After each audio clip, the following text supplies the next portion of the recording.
Her son betrayed her. His wife tried to steal the house she built with her late husband. They filed to take her mind, her name, her legacy. But Nora Wallace, widow, mother, forgotten matriarch, wasn't done yet. She didn't raise hell. She handed them the eviction notice with their names already crossed out. All right, before we dive into this crazy story, do me a favor, subscribe and tell us where you're watching from. The rain held off, but the sky still looked like it hadn't decided whether to mourn. Rows of black-clad guests shifted in their seats beneath the green canopy as the pastor finished his closing words. Nora sat at the front, hands folded tightly in her lap, her face a porcelain mask of composure. To her right, her daughter-in-law Madison leaned in, perfume sharp, breath warmer than it should have been. "Now she's finally alone," Madison whispered, her lips barely moving, her eyes fixed on the casket like it were a prize. Nora didn't turn her head. She didn't blink, but something behind her ribs tightened so fast it felt like she'd been shot. She didn't speak. Silence, she'd learned, was more dangerous than rage. Rage could be dismissed. Silence made people nervous. The service ended. Umbrellas popped open like polite shields as the guests dispersed. Nora walked behind the casket with slow, measured steps. Ethan stood beside Madison, one hand on her back. His other hand never reached for his mother. At the post-service reception, Nora sat at the edge of the church hall while folding chairs clattered and casserole dishes lined the buffet. Ethan laughed at something Madison said, her champagne-colored blouse too bright for a funeral. He didn't look over at Nora once. Ethan used to cling to my skirt at events like this, she thought. The image flickered, unwanted and soft, and she exhaled sharply to kill it. She stirred her untouched coffee. Her plate held a scoop of potato salad she hadn't asked for. No one joined her table. Across the room, Madison stood radiant under fluorescent lights, talking about a future as if her husband's father hadn't just been buried. "It's weird thinking about how much space there is now," she said to a friend, half laughing. Nora picked up the funeral program and folded it with exact care. She slipped it into her purse next to a small velvet pouch. Inside was the key to the safe deposit box, a weight she hadn't touched in years. She rose quietly, smoothed her coat and walked out without saying goodbye. The church parking lot was mostly empty. She didn't cry. She wasn't even sure she could. Not after the last 12 months. Watching Harold vanish in pieces had exhausted her tears. And Madison had made sure the grief came with sharp edges. There were memories Nora couldn't unsee. Madison telling Harold he didn't need so many pills.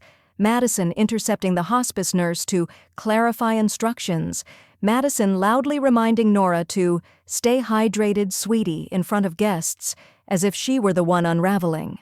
She gripped the steering wheel of her Camry and let herself feel the emptiness. Not sadness. Not yet. Emptiness like the soft space left after furniture is moved out of a room. Nora drove home on muscle memory, taking the long route past the hardware store Harold used to frequent. She turned onto Sycamore Lane and slowed as her house came into view, her porch, her rose bushes, the light still on in the upstairs bedroom. But when she tried her key in the front door, it didn't turn. She frowned. Tried again. Nothing. She moved to the side door. Same. Then the garage keypad. Denied. It wasn't until she stood in her own driveway, damp leaves sticking to her heels, and a moth batting against the porch light, that the message landed. They'd changed the locks. Her own son, her daughter-in-law. Nora stepped back, heart hammering not from panic but calculation. Her hand slipped into her purse. The safe deposit key pressed against her palm like a spark waiting for fuel. Her breath steadied. "All right," she whispered, voice low, the words curling into the night like a vow. The porch light flickered once and went dark.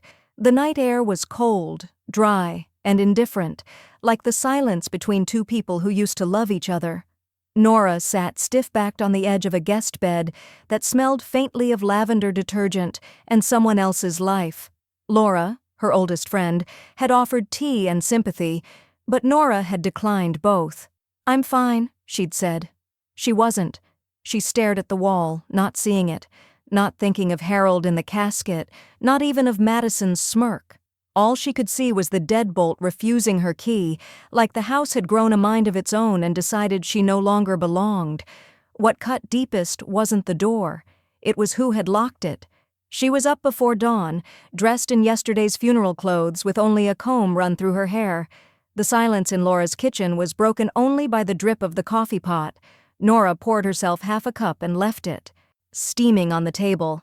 By 8:10 a.m., she was seated in a polished office across from a man in a trim navy suit whose nameplate read, Graham Alcott Trust and Estate Law. He looked like the kind of man who'd never eaten breakfast over a sink or cried in a driveway. "Mrs. Wallace?" he said, clicking his pen. "I reviewed your documents from the initial filing. The trust still names you as the controlling trustee." She blinked. "So the house is still legally under your authority," he confirmed, "unless there's a supplemental transfer agreement I haven't seen." Her throat tightened, part relief, part fury. "They didn't even try to make it legal," she said, more to herself than him. "No recent filings, no updates to the trust. They don't have the authority to change the locks." Graham's voice was calm, but Nora heard the implicit, "yet." She sat back. Her hands trembled, so she folded them tightly in her lap to still them. A memory flared. 15 years ago, Harold in his favorite checkered flannel standing beside her in that same lawyer's office as they signed the papers. "It's just to keep things simple if anything ever happens," he'd said. She had stayed trustee. She remembered now. Harold insisted. Outside, the winter sun had the edge of a blade. She stood at a crosswalk, the wind cutting through her coat, and felt something ancient and cold coiling inside her. It had started small. Madison offering to handle grocery runs, taking over the guest room, temporarily. Then replacing the curtains in the kitchen, the ones Nora had sewn herself. One day, Nora woke to find the coffee labeled decaf only, doctor's orders. And the next, Madison had created a family calendar that excluded Nora from her own appointments. She had let it go, for Harold. But now Harold was gone, and she was done. Nora sat in her parked car outside the house. Not her home. The house. She dialed Ethan's number with the same steadiness she'd once used to pour Harold's morphine drops. He answered on the second ring. "Hey, Mom, look, I need a key," she said. "The locks have been changed." A pause. The background was noisy. Maybe the kitchen, maybe Madison's voice, too loud and too close. Ethan sighed. "Madison thinks, it's probably best if you take some space, to grieve, somewhere quiet." Nora felt her face go still. Her nails bit into her palm. "She said that?" she asked, her voice flat. "Yeah, I mean, it's only temporary. We just think—" "She said that," Nora repeated. Ethan didn't answer. She ended the call without another word. In the silence that followed, Nora reached into her purse and pulled out the velvet pouch. The key nestled inside caught a sliver of sunlight, winking like it was in on a secret. She turned it over in her fingers slowly, almost lovingly. "Madison," she whispered, "you just woke someone up." And this time, she smiled. The safe deposit box was heavier than she remembered. Not the box itself, but what it contained. Nora sat in the tiny, fluorescent-lit room inside First Granite Bank, the sterile chill clinging to her skin like a warning. The manager had left her alone, offering the standard, "take your time," with a polite smile he didn't mean. She clicked the latch open. The papers were arranged in Harold's impossible neatness, plastic sleeves, tabs, labels in blocky handwriting. She felt a fresh wave of morning crack beneath her ribs, but she didn't let it rise. Near the back, a crimson folder rested like it had been waiting. The tab read, "If they turn on you." Nora exhaled through her nose. "Of course you knew." She opened it. Bank statements, copies of online purchases, screenshots of payment apps, names she didn't recognize, boutiques, subscription services, charges from clothing brands she knew Madison flaunted but claimed came from sales or PR packages. There were at least 5 different credit cards, all under Harold's name, all with recent balances. One maxed out on a patio furniture set Nora had never seen. She flipped further. A contractor invoice, new bathroom tile, garden landscaping, a custom-built pergola. The invoice had a note. "Please keep this discreet. The client prefers not to involve her in-laws." Her chest burned. It wasn't about the money, it was about the gall. The assumption that Harold's retirement, their retirement, was now Madison's interior decorating fund. She took out her phone and snapped pictures of every page, hands steady, heart loud. She reached for her planner and jotted one name: Sadie Kane. Sadie's office was tucked between a nail salon and a tax prep service in a dull, unmarked building, but once inside, it hummed with quiet force. No frills, just hard carpet and a legal mind that had made a career out of fixing things greedy families broke. Sadie read through the file without speaking. Her expression didn't change, but her fingers tightened slightly at the second credit card statement. When she finally looked up, she said one thing: "You ready to fight?" Nora gave the smallest nod. "I already started." They began drafting papers immediately. Motions to freeze trust access, to flag irregular asset transfers, and to alert the county that a formal ownership challenge was underway. "Quiet power moves," Sadie said. "Let them feel safe while we build the fire." That night, Nora scrolled through her phone in the backseat of a rideshare. Her house, the one she'd been locked out of, was posted all over Madison's Instagram. One photo showed her on the porch holding a mug. "Morning light hits different in our forever home Han fresh start." Another, a wide shot of the backyard with Madison posing mid-spin. "Can't believe how lucky we are to call this our house Tomer new chapter." Nora studied Madison's smile, practiced and hollow. It wasn't just a lie, it was a performance for an audience that didn't even know it was applauding theft. She hit the save button on each post. Screenshots, evidence. Ethan's arm was around Madison in a few of them, smiling that lost boy smile he'd worn ever since Harold got sick. She closed the app and looked out the window. The city passed in streaks of orange and steel. Her purse sat beside her, folder tucked inside like a coiled wire. Madison had made her mistake loud and proud. Nora's next move would be quiet, but it would bleed.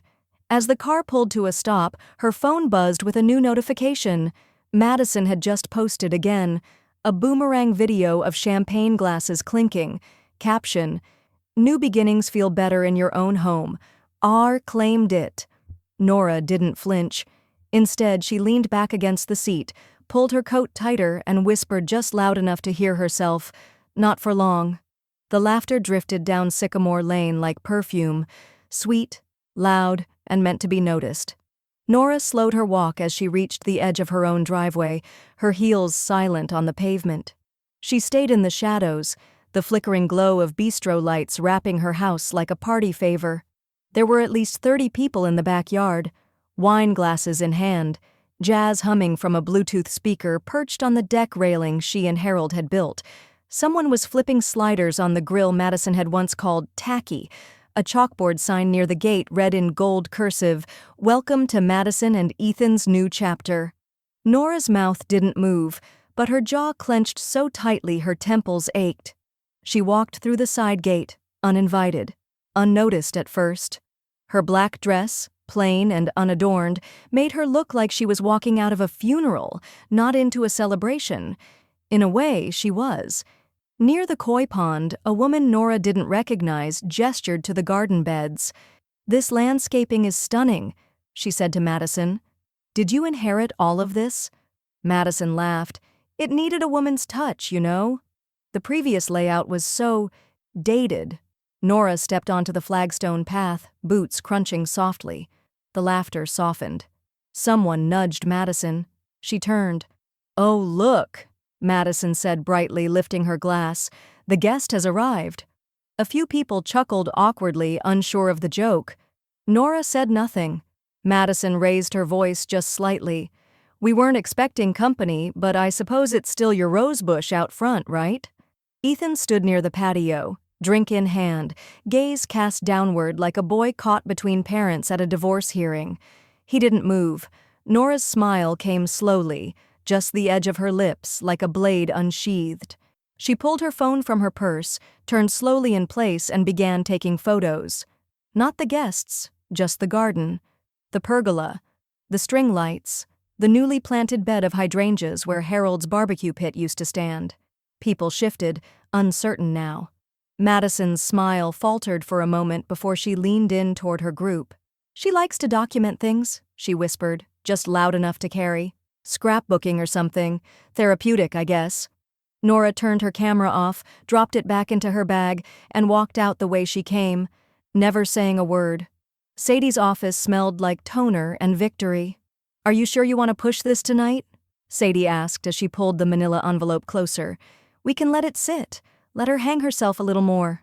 "She already has," Nora said, sliding over the phone. "Pictures, timestamps, names, guests calling it her estate." Sadie flipped through the stack of papers on her desk, pages clicking like dominoes. "We'll submit a notification to the county clerk's office before noon tomorrow. That starts the clock. 30 days until full legal reversion." Nora nodded once. "Make it loud on paper, quiet everywhere else." Sadie grinned. "Now you're thinking like a widow with teeth." At midnight, Nora sat in Laura's guest room with her coat still on. Her phone buzzed. A new post. Madison again. A filtered photo of herself twirling barefoot in the backyard with a caption that read, "Feeling at peace in the place we were always meant to call home. Sacher rooted, Sark legacy living." Nora read it once. Then again. Then she opened her email. She typed a new message with the subject, "For filing, reversion execution." She attached the documents Sadie had emailed her just minutes earlier and hit send. The confirmation ping echoed in the quiet room. Downstairs, the heater kicked on. A draft brushed across her ankles. She didn't notice.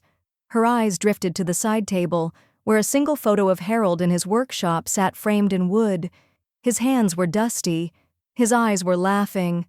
"I'm not taking it back," she said aloud. "I'm taking it apart." The envelope that slid through the front door that morning was thick, official, and bore the unmistakable weight of government paper. It landed with a dull slap on the hardwood floor, unnoticed at first beneath the hum of the dishwasher and the sound of Madison's bare feet padding across the kitchen tiles. Ethan retrieved it from the floor with a yawn still on his lips, flipping it over like it was another water bill. The county seal at the top made him pause. His eyes skimmed the first paragraph, then the second. By the third, the blood drained from his face. "Madison?" he called, voice thin. "You might want to see this." She took the envelope with casual disinterest until her eyes locked onto the words "legal reversion of property" and "restoration of trustee control." Her jaw tensed. She flipped to the second page, then the notarized third. "This is a joke," she said. "It's from the county clerk's office," Ethan replied, already moving toward his laptop. "It looks real." Madison turned sharply to face him, her voice rising. "You said the trust was transferred. You said she was out, that we were secure." "I thought she was," he muttered. I remember we talked about it. She signed something, didn't she?" Madison's eyes narrowed. "Thought? You thought it was done? You didn't check?" Ethan stammered, searching his memory for a detail that no longer wanted to be found. "I didn't think we had to. You were the one who said it was safe." "Because you said you handled it," she hissed, gripping the edge of the kitchen island. "Jesus, Ethan, how could you screw this up?" The doorbell rang. They both froze. On the porch, 2 county officers stood waiting in uniform, one holding a clipboard, the other a sealed packet of legal documents. Behind them stood Nora. She wasn't wearing black today. Instead, she wore a deep navy coat, buttoned to her collarbone, and soft leather gloves. Her face was still, unreadable, but her eyes were alive with something ancient, not vengeance, precision. "Mrs. Wallace," the taller officer greeted as he held the door open, "we're here to enforce a property repossession order filed and approved with county authorization." Madison laughed, but the sound cracked at the end. "You're kidding. This isn't real." The officer handed over the papers. "This house is legally reverting to the original trustee, effective immediately." "You don't understand. This is our house," Madison said, backing up into the hallway. "We live here. We've paid bills, changed things. We built a pergola." Nora stepped inside, her boots clicking quietly on the floor that used to be hers. She didn't need to reply. The house already knew who was home. She moved past Ethan, who was pale and wordless, and into the master bedroom. The smell hit her first. Floral candles, synthetic and cloying. The room had been completely transformed. Gone were the warm earth tones Harold had loved. In their place, white linens, glossy gold fixtures, and vanity mirrors rimmed with LED strips. It was cold, curated, sterile. She opened the dresser drawers, not in anger, but out of muscle memory. The second drawer revealed a stack of documents in a leather folder marked confidential. Nora took it out, leafing through the crisp legal pages. Correspondence, emails, meeting logs, divorce consultation notes. One email was particularly specific, an outline of timing strategies for filing divorce post-inheritance and how to ensure asset control during the transition. The name on the letterhead chilled her: Langston and Avery, family law. The dates told the rest of the story. Madison had been planning to leave Ethan for weeks, possibly months, once she thought the house was hers for good. Nora returned to the living room where Ethan stood leaning against the wall like he might fall through it. She handed him the folder without a word. His eyes flicked over the top page. His lips moved silently as he read, and then he looked up at her. Whatever was left of his defiance collapsed in that moment. "She was going to leave me?" he said softly, more bewildered than angry. Nora's voice was even, unflinching. "Guess she wanted to own more than the house." Ethan didn't respond. He just kept reading as if the answers were buried deeper in the pages. Behind them, Madison was pacing now, shrieking at the officer, threatening to call her attorney and sue everyone involved. Nora watched her quietly, with something closer to pity than rage. "She'll drag this through the mud," Ethan mumbled. "She doesn't let go." "She doesn't need to," Nora said, moving toward the door again. "Because I already have." Outside, the wind had picked up, brushing through the branches like applause. Nora stepped out onto the porch, the same one Madison had posed on just days before. She closed the door behind her with a click that echoed louder than any argument. For the first time in weeks, her keys were in her hand. And this time, they turned. Ethan sat on the edge of the bed that had once belonged to his parents, his hands tangled in his hair, while Madison paced the room like a caged animal. "I can't believe you let this happen," she hissed, arms crossed tight across her chest. "You had one job, Ethan. One. Keep her out of the picture. How hard is that?" "I didn't know she still had control," he said, voice low, eyes fixed on a crack in the hardwood floor. "We were supposed to finalize the trust transfer last fall, but what?" she snapped. "You thought it was handled? That's not good enough. You think she just showed up here with the paperwork by coincidence? She's been planning this. She played you like a damn banjo." He didn't respond. There was nothing left to defend. Madison turned away from him, hands on her hips. "Unbelievable. You let some grieving, broken woman outmaneuver both of us. Now we're stuck in this house like squatters waiting to be swept off the porch." Ethan flinched. Downstairs, the sound of a cabinet opening echoed faintly. Nora was home again. She had moved back in that morning without ceremony. No announcements, no confrontation, just a coat on the hall rack and a casserole dish slid into the oven as if nothing had ever changed. She'd chosen the guest room, saying it was just for now, claiming she needed some space. But her presence was undeniable. Her footsteps filled the house like it had exhaled after months of holding its breath. She didn't touch the master bedroom. She didn't touch much at all. But somehow she made it clear the house had shifted, its loyalty returned. Ethan noticed things he hadn't before. The way Madison snapped when Nora asked if the thermostat could be turned down, the way she rolled her eyes behind Nora's back, the passive digs, the clenched teeth smiles. He saw them all now, like watching a play where he'd suddenly realized he was cast as the fool. In Harold's old study, Nora sat at his desk, flipping through a stack of dusty files. The scent of his cologne lingered faintly, a mix of leather and cedar wood. In the back drawer, beneath old warranties and tax files, she found it, a prenuptial agreement. It was half-finished, never signed. The date in the corner was months after Ethan and Madison had been married. The language was sharp: protection of inheritance, exclusion of marital claim to estate property, override clause by primary trustee. The draft wasn't Harold's idea. Madison had tried to slip this in post-marriage. Sloppy, desperate, disrespectful. Nora closed the drawer softly and reached for her phone. "Time to move," Sadie said when Nora explained. "They'll retaliate. Her side won't let this go unanswered." "I'm ready," Nora replied, her voice like still water over stone. That evening, Nora hosted a dinner.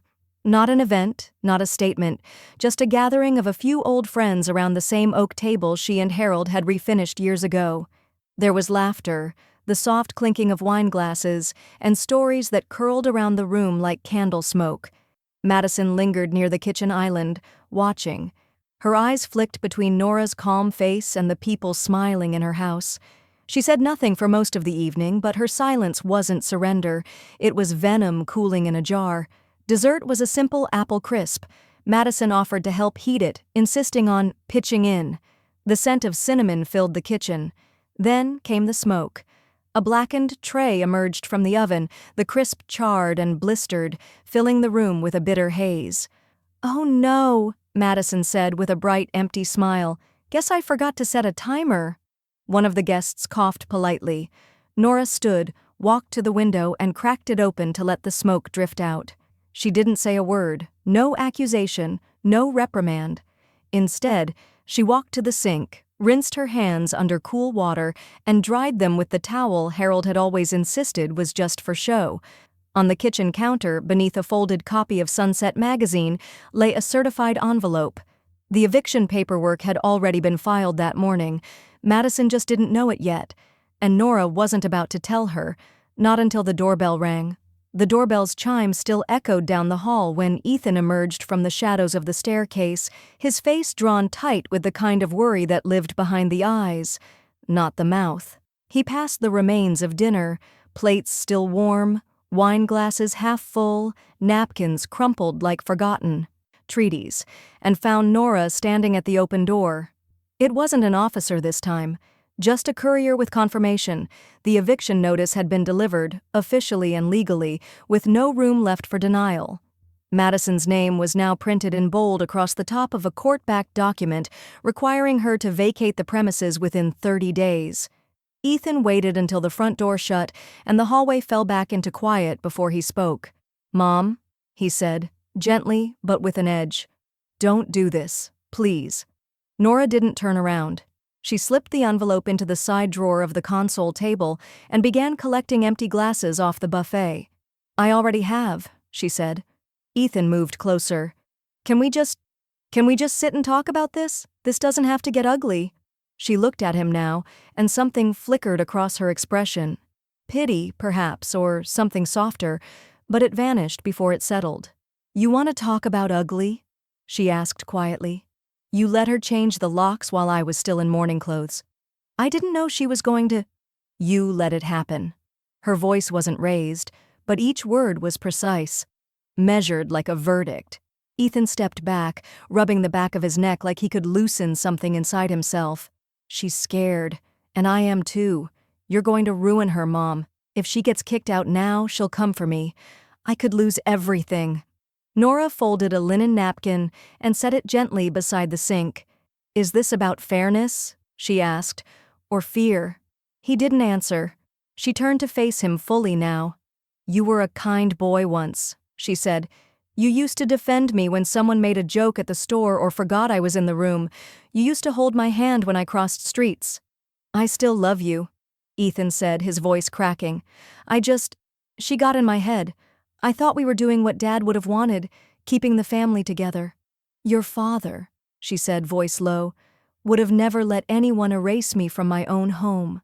The silence that followed wasn't empty. It was heavy, crowded with everything they hadn't said for years. Ethan's shoulders sagged, and for the first time he looked small. Not physically, but in the way a person shrinks when they realize they've been standing on the wrong side of a line too long. "I didn't know how bad it got," he admitted. "I kept telling myself she just had strong opinions, but it wasn't just that, was it?" "No," Nora said. "It wasn't." He sat down at the edge of the couch, elbows on knees, hands clasped like a boy at confession. "I don't know what to do." "You'll stay," she said calmly. "Until she leaves. Then we'll talk." Ethan looked up, eyes wet. What if she doesn't go quietly? She won't, Nora said, with not even a hint of doubt. But you still have a chance to. Don't waste it. They sat in silence for a while after that, the ticking of the old wall clock the only sound in the room. Nora moved through the space like she was retaking it in slow, deliberate steps, collecting candles, stacking dishes, recentering the family photo on the mantel. Madison hadn't removed it. She'd simply tucked it behind a vase of artificial lilies. Upstairs, a door slammed. Madison had read the notice. Ethan winced. Nora didn't flinch. "She's not going to forget this," he murmured. "No," Nora said, walking toward the stairs, "but she'll remember it every time she sees a door she can't open." She didn't look back as she ascended the steps, her shadow trailing long behind her. Halfway up, the lights flickered, just once, before settling. In the bedroom, Madison was already shouting, but Nora wasn't going to answer with noise. She had already responded, with paper. The table was set with intention, not extravagance. Nora wasn't making a statement of wealth, but detail. Each plate was Harold's favorite stoneware, chipped slightly at the rim. The silverware had been polished, and the cloth napkins folded into quiet pyramids. A roast rested in the center, steaming gently beside a bowl of mashed potatoes with a lake of butter pooling at the top. The scent of rosemary and garlic filled the room like memory. She had even lit the candles, not for ambiance, but to remind them all what real warmth once felt like in this house. Ethan sat already, shoulders hunched, eyes tracing the grain of the table like it held answers. He hadn't spoken much since the eviction notice arrived. He hadn't left either. Madison's footsteps above them had come and gone all day in hard staccato bursts, as though she were punishing the floor for the truth it carried. Now, at 6 on the dot, Madison descended the stairs. She was dressed in a soft pink silk blouse and crisp white pants, too crisp for a home-cooked dinner. Her smile was bright but shallow, like sunlight on plastic. She swept into the dining room and looked around as if inspecting a set built just for her. "Well," she said cheerfully, "someone's been busy." Nora didn't respond. She just gestured to the chair across from her. Madison sat, crossing her legs delicately, and reached for the wine glass.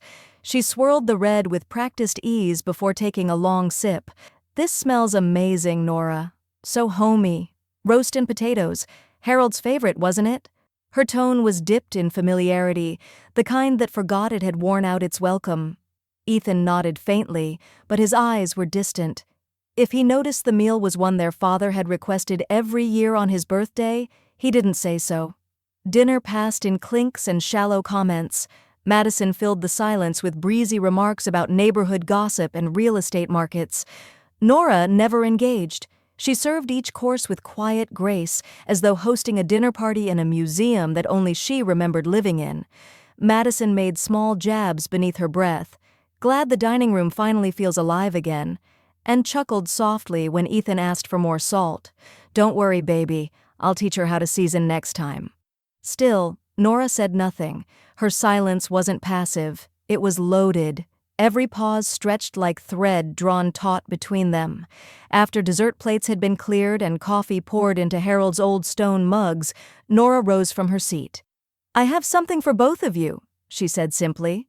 From a small box beneath the china cabinet, she withdrew a flash drive. She plugged it into the laptop resting near the sideboard. The screen flickered. A video file opened. The title read, "In the Event of Conflict, HW." Ethan sat forward, eyes narrowing. Madison tilted her head, smirking slightly, arms crossed. The video began. Harold's face filled the screen, tired, paler than Nora remembered, but steady. His voice was rough, but every word was clear. "If you're watching this, then I'm not there to explain myself, so I'll be plain. Nora is my wife, my partner, my compass.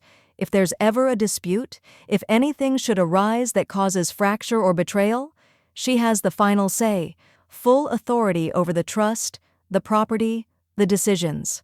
And if anyone has turned on her, know this: you've already turned on me." Silence settled in the room like dust. Nora turned off the laptop. Ethan stared at the dark screen. Madison didn't move. Then she laughed, too loudly, too quickly. "That's rich," He was sick. He didn't know what he was saying. Harold wrote that will 6 months before he passed, Nora said, when his mind was still sharper than anyone at this table. Madison shoved her chair back so hard the legs screeched against the hardwood. Do whatever you want, she said, voice high and brittle. You want to throw me out? Do it. You'll look like a monster in court, a grieving old woman clinging to a house instead of her son. She stormed toward the door. Her hand caught the edge of the sideboard, knocking a glass to the floor.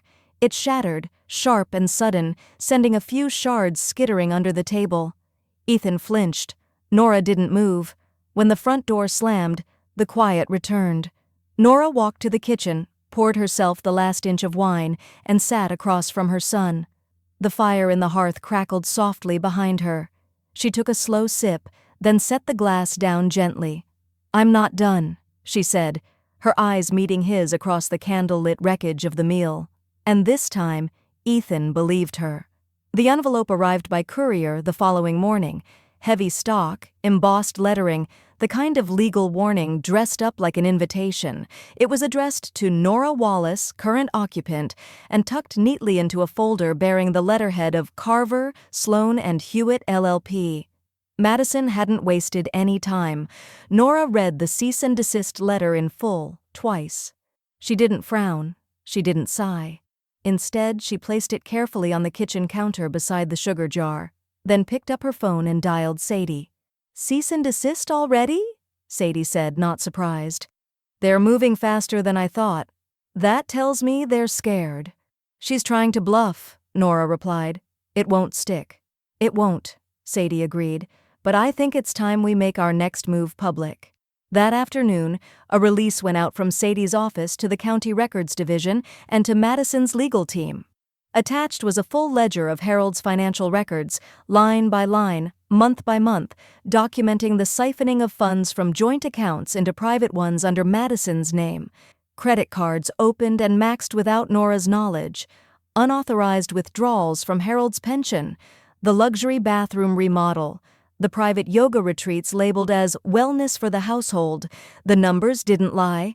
By the time Madison's attorney called to request clarification, Nora was already at the county title office, her fingers resting on a smooth brass counter, waiting to see her name formally reinstated as the sole, uncontested holder of the deed. The clerk behind the desk clicked through her file and gave a small, approving nod. You've got it buttoned up tight, he said. No room for challenge now. I'll process the update today. Make sure there's no trace of hers left, Nora said quietly. Back at home, Ethan was unraveling. He sat on the front porch as dusk rolled in, knees bouncing, a half-drunk glass of bourbon sweating in his palm. He looked up when Nora returned and stood slowly, like he didn't know whether to approach or flee. She's furious, he said. She's been calling nonstop, said I should have warned her about the financial disclosure. She thinks I fed you the bank info. Did you? Nora asked calmly. No, he said, but I didn't stop it either. They stood in silence for a moment. Cicadas buzzed somewhere in the distance. A dog barked 2 blocks over. Everything else felt still. I keep thinking, Ethan continued, about that summer I got stung by a bee in the driveway, and you carried me all the way inside like I was made of glass. You didn't even put your shoes on. Nora softened. You were 7. I don't know how I became the man who let someone lock you out of your house. She didn't answer.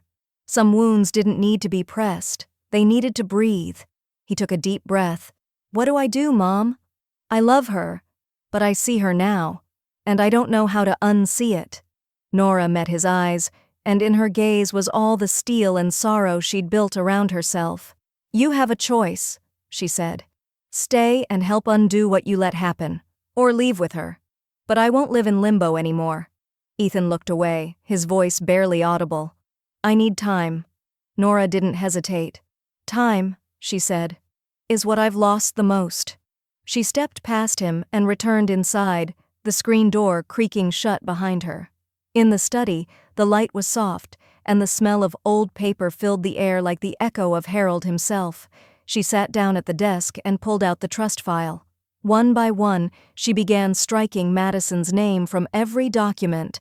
Everywhere it appeared, in secondary beneficiary lines, access privileges, medical power of attorney, Nora crossed it out in neat black ink. The final page was the account access log. She paused, then picked up the phone. The bank clerk verified her identity, and Nora gave one simple instruction: freeze Ethan's joint access. No exceptions, she said. Effective immediately. As she hung up, a notification lit up Ethan's phone out on the porch. He stared at the screen as the message loaded. Your access to Wallace Family Holdings has been suspended. Contact primary trustee for further review. Ethan didn't move. Inside, Nora locked the study drawer. Not out of secrecy, but because she didn't need to explain anything anymore. The manila envelope sat at the edge of Sadie's desk, thick and slightly warped from the binder clip securing its contents. Nora hadn't meant to open it right away. She was only stopping by to sign a revised affidavit, but the tension in Sadie's expression pulled her in. Sadie said nothing as she handed it over, just tapped the top once and stepped aside. These were sealed court documents, she said quietly. I had to lean on some favors. Nora opened the envelope with steady fingers. Inside were photocopies of legal filings, forms from the county probate division, case numbers, and preliminary hearing requests. The header hit her first. Petition for limited guardianship. Respondent, Nora Wallace, filed 6 months ago. Her vision narrowed to a tunnel. She flipped pages mechanically until she saw the names. Petitioner 1, Ethan Wallace. Petitioner 2, Madison Wallace. They filed for guardianship, Sadie said gently, claimed diminished capacity, that you were emotionally unstable and unable to manage your own affairs. Nora couldn't breathe for a moment. The room didn't spin. It just went still, the kind of stillness that presses against your ribs like a rising tide. She sank into the chair across from Sadie. Her voice, when it came, was hoarse. They tried to take me out of my own life, while Harold was still breathing. The judge never advanced the hearing, probably because it lacked evidence, but the intent— Sadie shook her head. They wanted to move before he passed, to get everything under their names quietly. Nora stared down at the final page, a statement from Ethan himself, typed and signed. It mentioned concerns about Nora's judgment, paranoia, and emotional instability related to grief. Grief.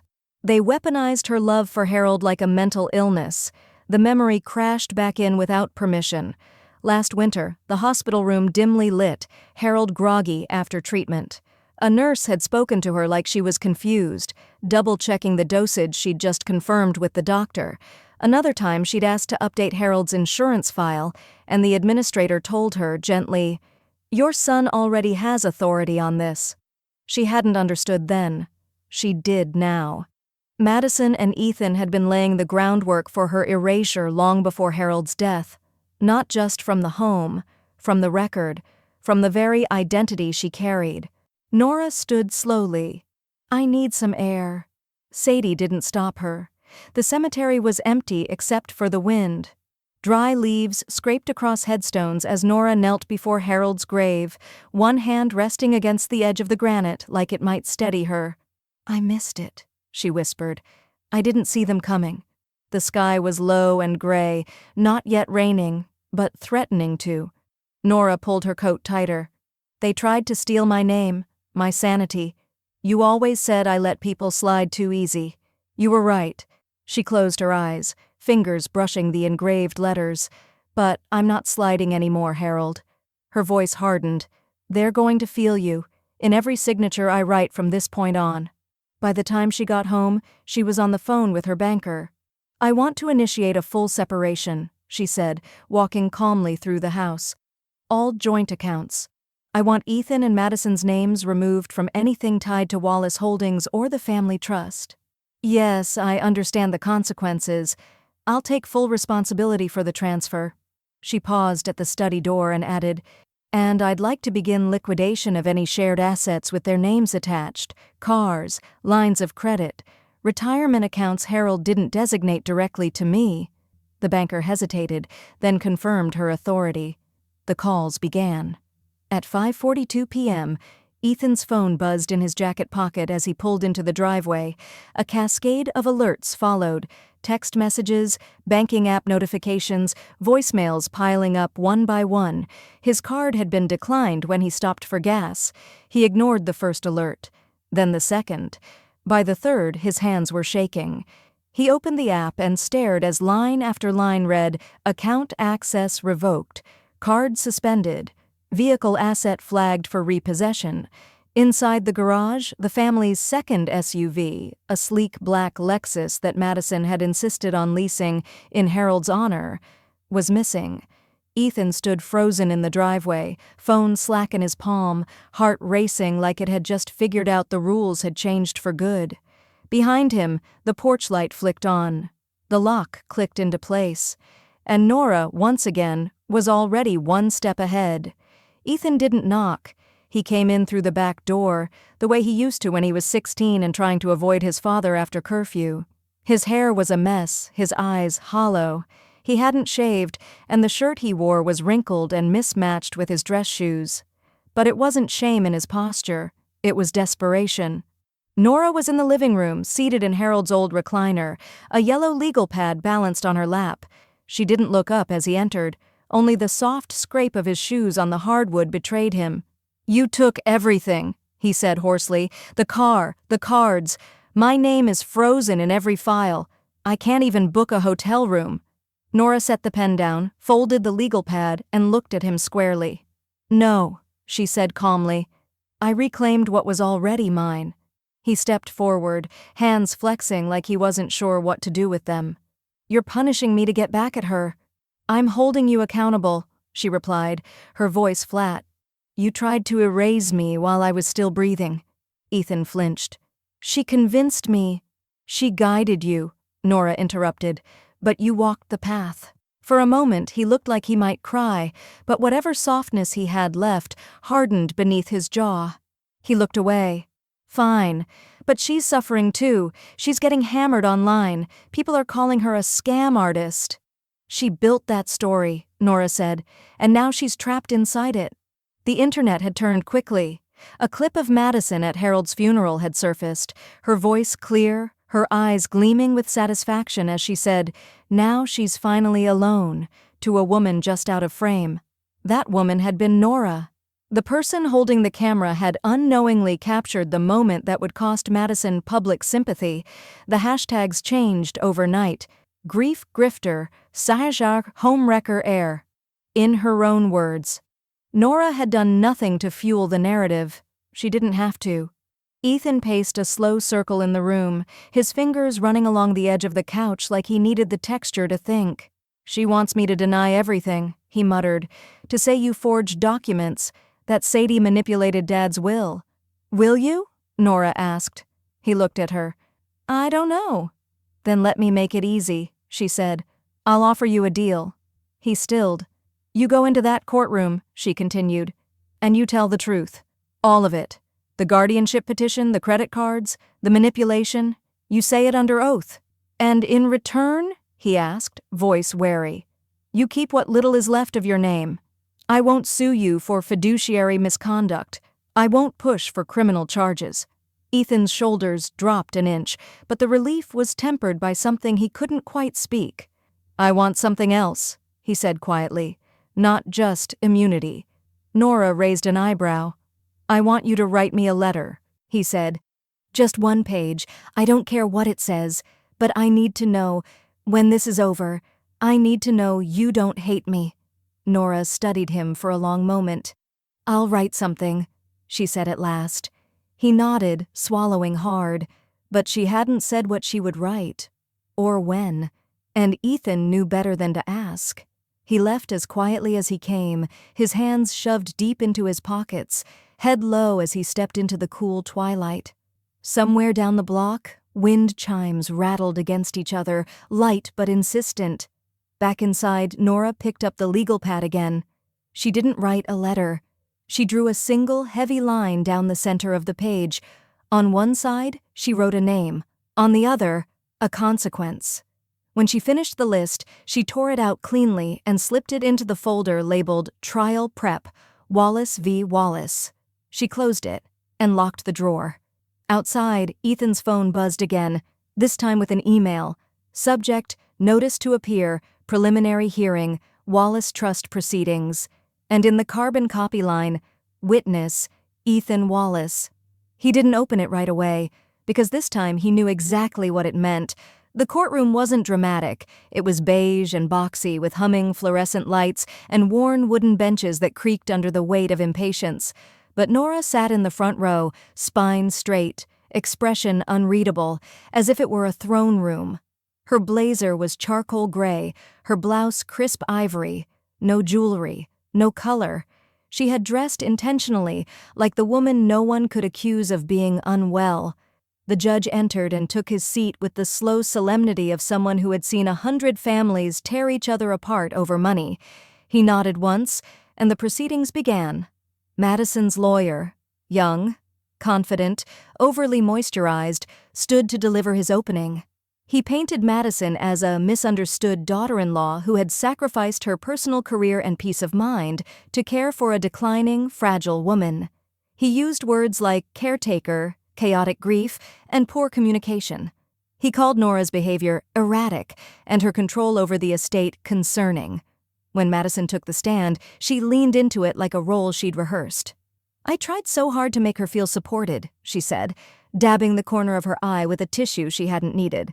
"I rearranged my whole life for that house, for Harold, and for her. I didn't expect to be punished for loving too hard." Sadie didn't flinch. She rose and presented Exhibit C, a timeline of bank records showing months of unauthorized transactions. The projector displayed purchases of boutique skincare, luxury travel, a $9,000 custom fire pit labeled as therapeutic amenity. Next came the sealed guardianship petition. The courtroom murmured when the document was read aloud, especially the part where Madison described Nora as delusional and emotionally unstable. Nora didn't blink.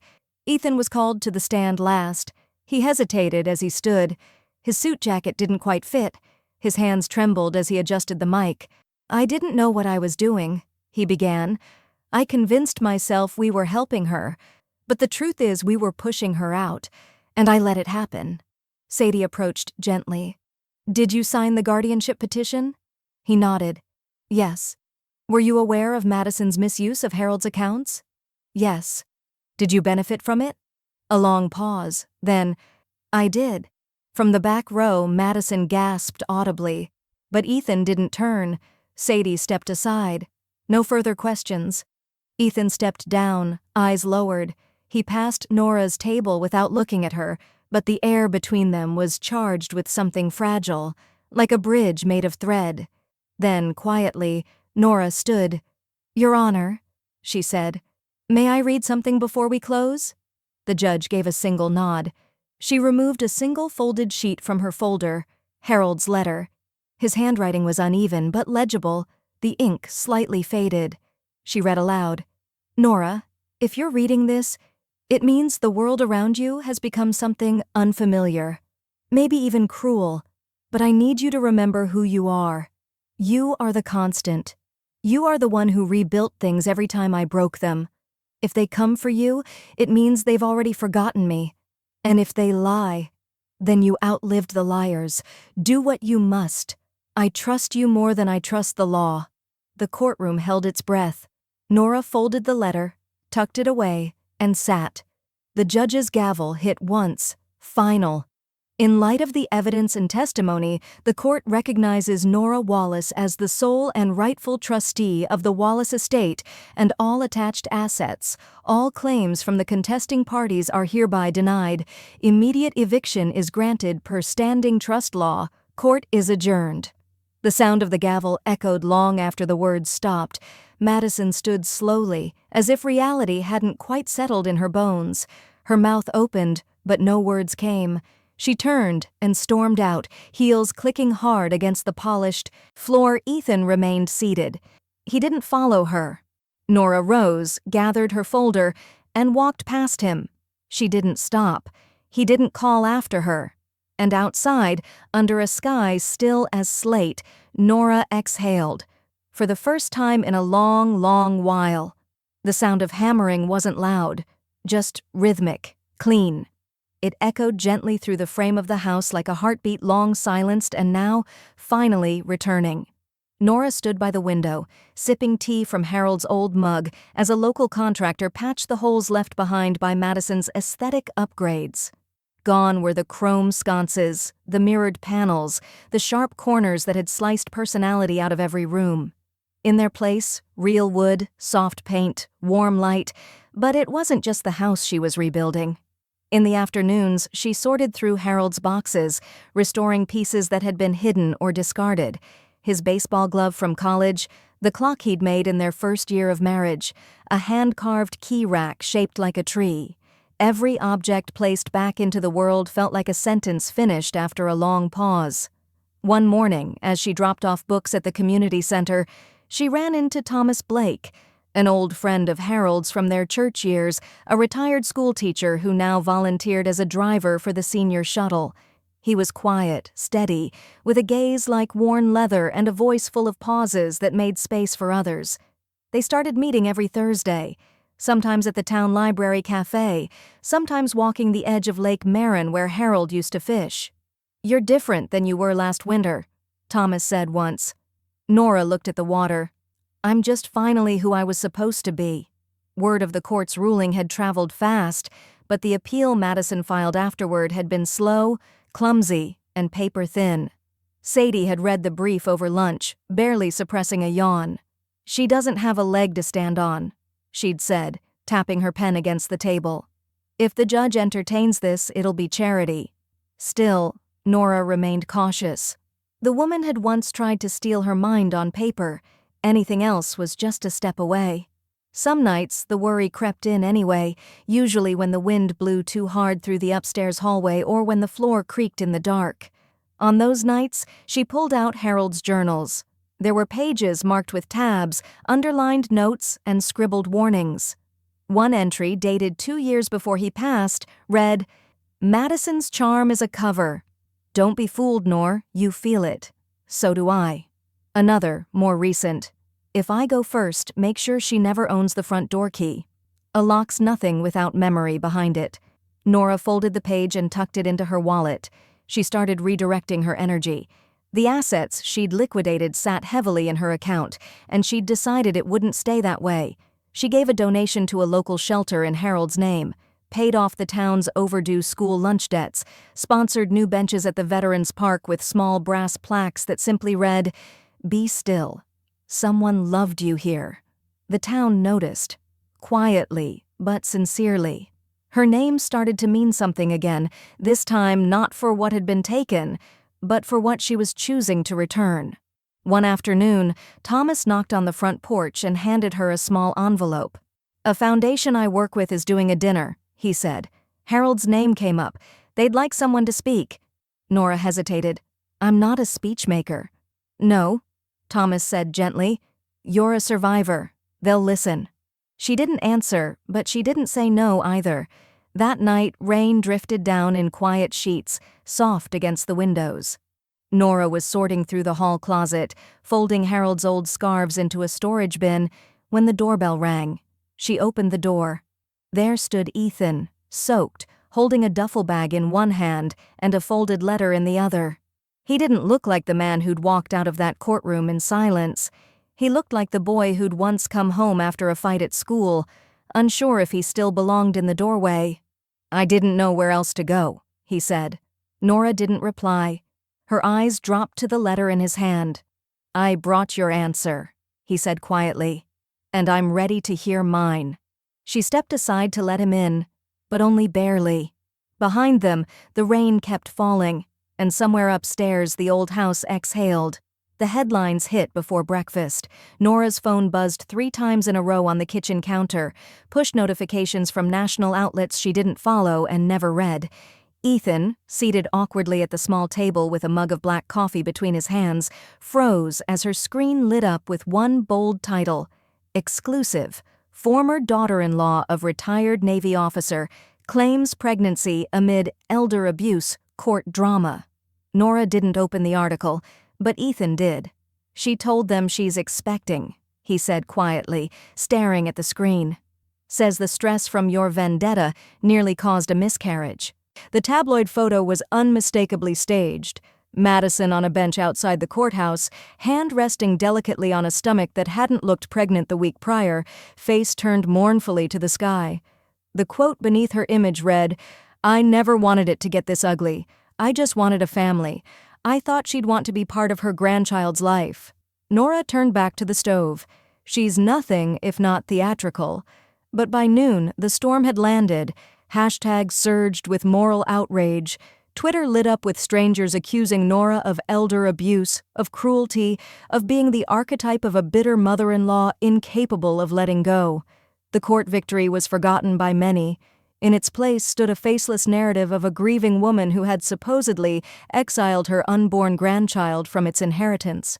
"You have to say something," Ethan said, "even if it's just a denial." "No," Nora said, folding her arms. "If she's pregnant, the truth will out itself.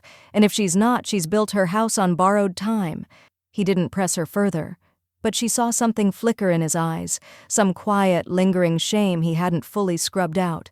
That evening, as the sky dipped into a bruised lavender and the porch lights flickered on, Thomas came by. He brought a small stack of newspapers, folded, unread, and a thermos of cinnamon tea. "She wants your silence to look like guilt," he said gently. "But the truth doesn't need hashtags." Nora smiled faintly, but her hands still trembled as she accepted the cup. Sadie called the next morning. Her voice was sharper than usual, brimming with restrained triumph. "She's lying," she said. "Madison's not pregnant. I pulled the clinic receipts. The appointment she photographed was for a wellness vitamin drip. The ultrasound photo? Stock image. Licensed 6 years ago to a Canadian OB/GYN blog." Nora exhaled slowly. "So, it's performance." "It's fraud," Sadie corrected, "on a public scale. If we file now, we catch her in the middle of her own trap. You ready for that?" Nora nodded, even though no one could see her. "Yes." The defamation lawsuit landed like a stone in still water. Sadie's filing was exact, line by line detailing every post, every quote, every misrepresentation used to distort the truth and damage Nora's name. News outlets were served, PR agencies copied, courtrooms prepared. For the first time, Nora wasn't just defending herself. She was going on offense. Within days, the tide began to shift. Receipts surfaced on Reddit.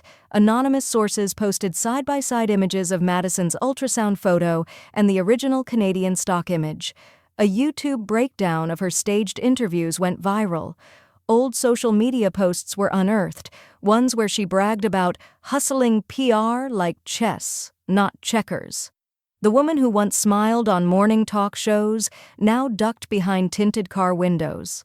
That weekend, Nora sat at her desk beneath the window where the rosemary grew wild and typed for an hour straight. No lawyer, no strategist, just her voice. She published an open letter on her website. It read, "This is what abuse looks like when it smiles, when it knows how to curtsy in courtrooms and spin tales into sympathy. It doesn't yell, it suggests, it isolates, it rewrites. I've been accused of cruelty because I stayed silent, but silence wasn't surrender, it was survival. Now I speak, not to change minds, but to remind you that lies don't build legacies. Love does, and I am my husband's widow, not her villain." Within hours, the letter was shared across platforms. Comment sections turned, former critics apologized, the pendulum was swinging, but Nora didn't celebrate. She knew Madison, and the silence from her corner meant only one thing. She was planning her next move. Late that night, Sadie sent a one-line message. "Brace." Her attorney just filed a motion under emergency cause. Nora stared at the screen. Whatever Madison was about to pull, it would be her last attempt to rewrite the story. The ink dried slowly on the final page. Nora stood in the county records office beneath recessed lighting that buzzed faintly overhead. She pressed her signature into the line with a weight that was centuries old, even if her hand only trembled slightly. The woman across the counter, young and kind-eyed, slid the document back toward her. "It's official," she said. "The deed's filed under Wallace Community Legacy Trust. Irrevocable. No heir, no marriage, no petition can touch it now." Nora nodded once, quiet and certain. The house was no longer hers. It was no one's, and yet it would belong to everyone who needed it. A space for memory, for rebuilding, a space no one could ever again lay claim to with forged affection and thin-lipped inheritance schemes. At noon, she met Ethan at the small diner 2 towns over. Neutral ground. He was already seated in the corner booth, stirring cream into a coffee he hadn't tasted. He stood as she approached, but she didn't offer a hug. "Thanks for coming," he said. "I had questions," she replied. "Now I don't." They sat across from each other, the vinyl seats cracked slightly at the corners. He looked thinner than she remembered. Or maybe it was just the absence of illusion now. "I was wrong," he said quietly. "About everything." "You were weak," she said, not unkindly. "There's a difference." He nodded. The food came. She didn't touch hers, and he picked at his fries like they were penance. When it was time to leave, Nora reached into her purse and pulled out a photograph, worn at the corners. It showed a younger Harold, seated on a bench at the lake, arms around a boy with a gap-toothed grin and scraped knees. Ethan, age 8, proud of some fish he hadn't caught but claimed anyway. "Be that man again," she said, sliding it across the table. "The one who didn't need to be asked to stand beside someone he loved." He took the photo like it might burn him. She didn't stay to see what he did with it. 3 days later, the bankruptcy filing went public. Madison's name trailed across a quiet financial newsletter as just another casualty of bad PR and worse choices. A clickbait blog ran the headline, "Influencer heir loses everything after inheritance scandal." Nora didn't read it. She only noticed when her inbox chimed with a single message. No sender, no signature. Subject, "You won." She stared at it for a moment, then deleted it without opening. That weekend, the house was full, not of family by blood, but of neighbors, volunteers from the community center, a few of Harold's old Navy buddies, and even Thomas's book club, who brought mismatched wine bottles and one excellent peach cobbler. Laughter floated out the windows like music. Plates clinked. Candlelight softened the walls that had once carried arguments and court threats. Children played near the porch where Harold had taught Ethan to tie his first fishing knot. Thomas stood beside Nora as she tapped a spoon against her glass. "Some family you're born into," she said, raising her voice just enough for the room to still. "And some you have to evict to make room for." A ripple of soft laughter, followed by clapping. Nora smiled. Not for show, but for real. Later that night, the last guests trickled out. Nora walked the quiet rooms once more, straightening cushions, wiping fingerprints off the old buffet. When she reached the foyer, she paused at the door. She removed the key from the lock. It was new, sleek, modern, cut not from convenience but choice. She turned it slowly, the deadbolt sliding home with a clean, final click. No one else had a copy. She stepped back, fingers still wrapped around the cool brass, and let the silence settle. Then, softly, so softly she wasn't sure if she said it aloud or just mouthed the words, she whispered, "They tried to erase me." Her hand fell to her side.